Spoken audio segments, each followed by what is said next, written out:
आज शरद पवार ने बुलाई है एनसीपी एससीपी की बैठक। आपको बता दें कि दोपहर 3 बजे पार्टी ऑफिस में मीटिंग करेंगे। शरद पार्टी के नेता समेत सभी जीते हुए विधायक वहां पर मौजूद रहेंगे, उन्हें बुलाया गया है।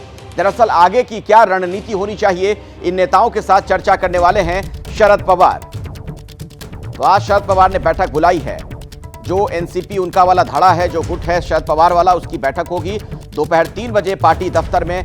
तमाम जो विधायक चुनकर आए हैं वो पहुंचेंगे, उनके साथ चर्चा होगी और आगे क्या रणनीति होनी चाहिए पार्टी की, उस पर बातचीत होगी।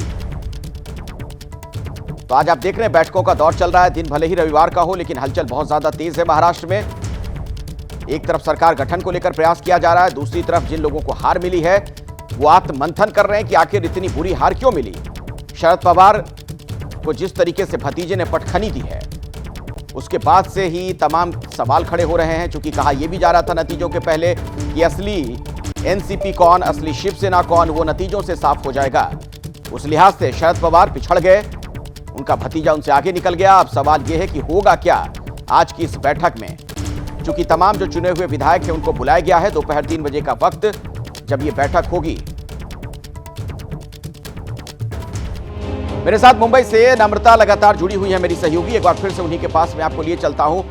नम्रता, एक खेमे में तो इस बात को लेकर हलचल है कि सरकार कैसे बनाई जाए, लेकिन जो दूसरा खेमा है उसके लिए भी ये बहुत ही जरूरी और महत्वपूर्ण वक्त इस लिहाज से हो जाता है चूंकि हार क्यों मिली, ये मंथन जरूरी है। बहुत बुरी हार एक तरीके से है ये शरद पवार की। जी देखिए अखिलेश, शरद पवार को इसलिए सुलझा हुआ नेता कहते हैं क्योंकि अगर पार्टी की हार भी होती है तो वो रुकते नहीं हैं, आगे की तैयारी करते हैं। तो जैसे ही रिजल्ट्स आया, सारी विपक्ष की तरफ से ईवीएम पर सवाल उठाया गया, लेकिन शरद पवार की ये चौथी बैठक है। वो अपने जीते हारे हुए विधायक और तमाम नेताओं के साथ ये चौथी बैठक कर रहे हैं कि आगे की रणनीति क्या होगी।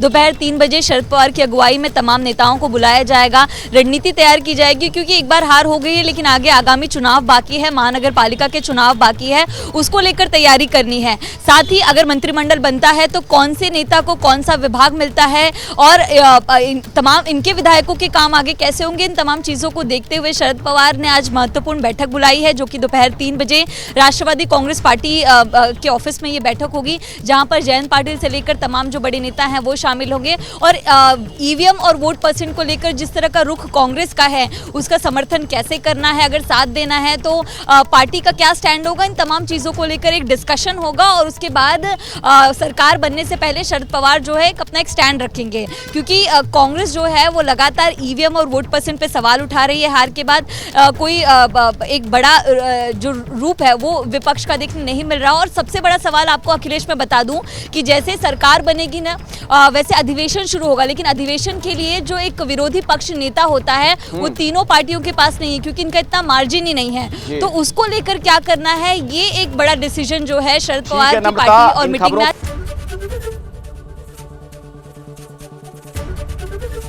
एबीपी गंगा, खबर आपकी, जुबान आपकी।